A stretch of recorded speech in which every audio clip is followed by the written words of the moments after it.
L'univers de Star Wars est juste incroyable. J'ai été bercé par cet univers. Je crois que j'ai dû regarder mon premier Star Wars quand je n'avais que 5 ou 6 ans. Après ça, je regardais Star Wars toutes les semaines. Oui, vous m'avez bien entendu, toutes les semaines. J'étais complètement fou de cet univers. Je me souviens encore de regarder la première trilogie en VHS et c'était même pas les cassettes officielles. C'était mon oncle qui les avait tous enregistrés. Et oui, tout ça remonte vraiment à trop loin. Mais c'était rien à côté de la sortie de Star Wars La Menace Fantôme au cinéma. J'ai tanné ma mère comme jamais pour y aller. Elle était pas franchement pour, parce que Star Wars c'était pas vraiment son truc. Eh bien j'ai quand même réussi à y aller avec elle. Et 2 fois. Et oui, j'étais prêt à tout pour voir Star Wars. Pareil pour l'épisode 2. Bon là j'ai eu un peu moins de mal à y aller, mais encore une fois, quel bonheur de voir Star Wars au cinéma, avec enfin Anakin en tant que Jedi. Mais le meilleur restait à venir. Star Wars épisode 3, la revanche des Sith. J'avais 13 ans, j'étais dans mon canapé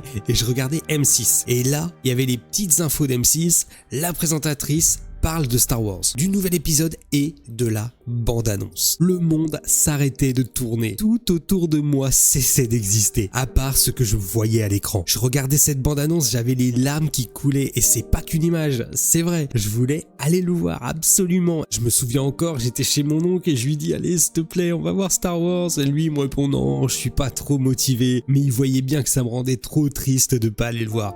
Donc là, on est à table, dans un grand silence. Il me regarde, il me dit « Allez, cet après-midi, on y va ». Ah, je lui ai sauté dans les bras direct. Cet après-midi-là, on est allé au cinéma et j'en suis sorti changé avec la conviction que Star Wars, c'était mon univers. Cet univers qui, dans ma vie, m'a sorti de situations délicates. L'adolescence, par exemple, qui n'est pas simple pour tout le monde, et quand je regardais Star Wars, je me sentais dans ma bulle. Rien ne pouvait m'atteindre. C'est drôle de se dire qu'un simple univers totalement imaginé pouvait avoir cet effet-là sur quelqu'un. Star Wars a changé ma vie. Aujourd'hui encore, même si les avis sont partagés sur ce que Disney en fait, je refuse que ça devienne une source de conflit. Star Wars, il y en a assez pour plaire à tout le monde. Les trilogies, les séries, les comics, les fan-films, l'univers est immense. Ne laissons pas la haine détruire Star Wars. C'est nous, la communauté Star Wars, qui faisons vivre ce magnifique univers. Alors il faut continuer à l'aimer et à le faire connaître. Ce que je fais avec mes enfants qui l'adorent déjà. Parce que tant qu'il y a des étoiles dans nos yeux, Star Wars continuera de briller à travers nous. Peu importe les époques, les débats ou les critiques, cet univers nous appartient à tous. À ceux qui rêvent, qui espèrent et qui trouvent dans cette galaxie lointaine un refuge, une inspiration, une force. C'est à nous de le transmettre, de le défendre avec bienveillance et de faire en sorte que les générations futures puissent elles aussi ressentir cette magie. Tant qu'il y aura des fans pour y croire, Star Wars ne mourra jamais.